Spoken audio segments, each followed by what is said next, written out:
All right, managed to get to the video in a decent amount of time after all. Post office was basically dead for the automated stuff, or the shit you can do on your own, so that was great. Anyway, so yeah, number one from last time definitely went very well. So because number two wasn't too bad either. That last take there was definitely off a bit. So because there's more struggle with that one, that's why I wanted to split up the rhythm. So what do I mean by that?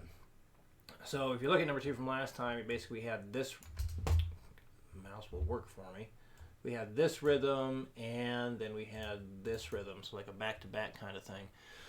So this time, we're just going to stick to the same rhythm pattern throughout the entire progression. I think that'll help get it more solidified there. So, we tried going back and forth to start, and we did get it. It wasn't bad, but, let's help you get more control over it. So let's demonstrate this stuff here. Number 1, 60. 1, 2, 3, 4. 1 and 4. 1 and 4. 1 and 4. 1 and 4. Done.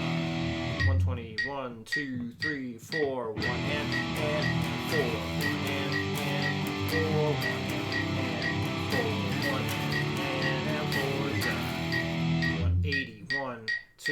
1, 2, 3, 4.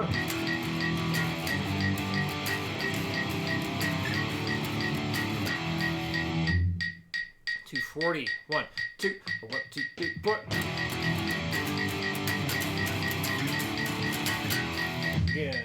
1, 2, 1, 2, 3, 4. There we go. All right, number 2. 60. 1, 2, 3, 4. 1, 2, and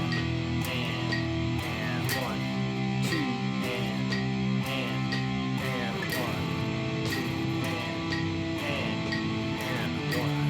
2, and 120. 1, 2, 3, 4. 1.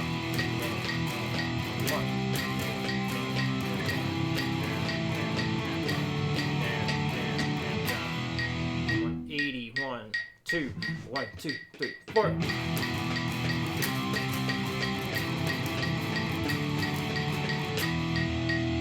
240. 1, 2, 1, 2, 3, 4.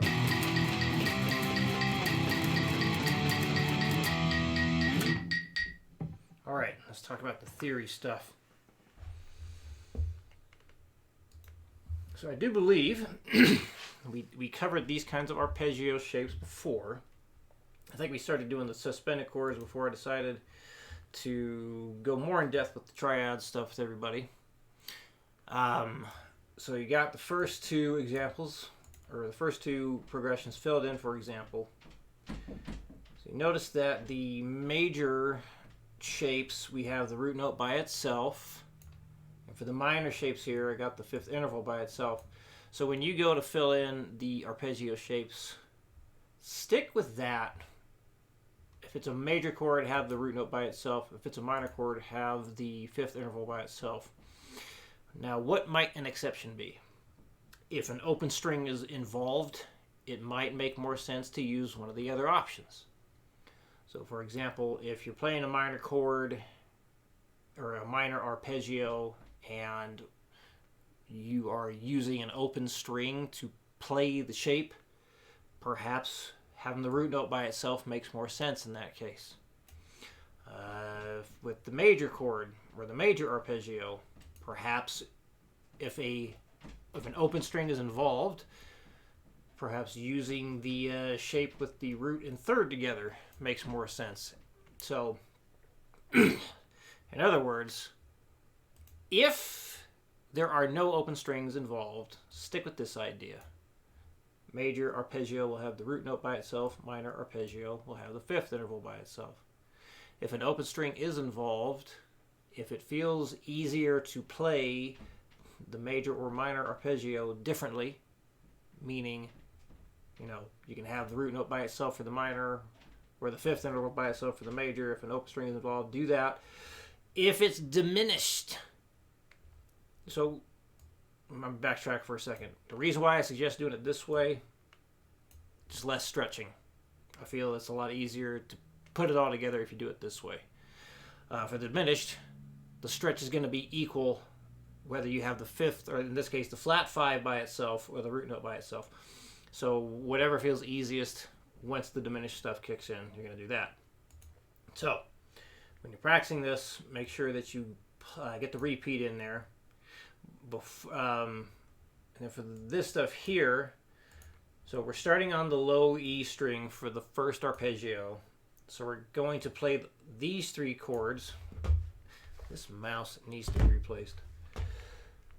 So yeah, we're playing the first 3 chords at the end here, all starting on the low E string.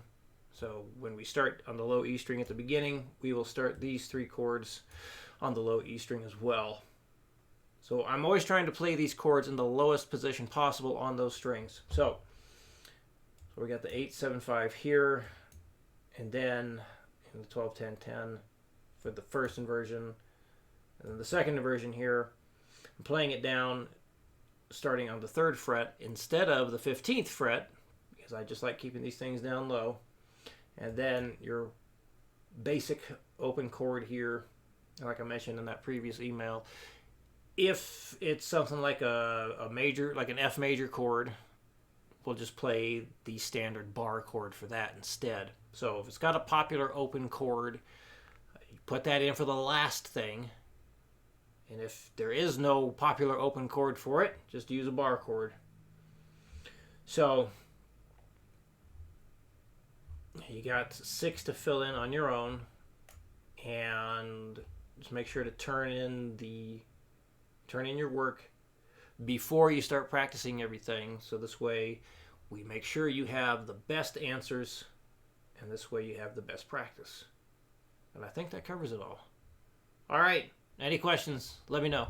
I will see you again in your next video.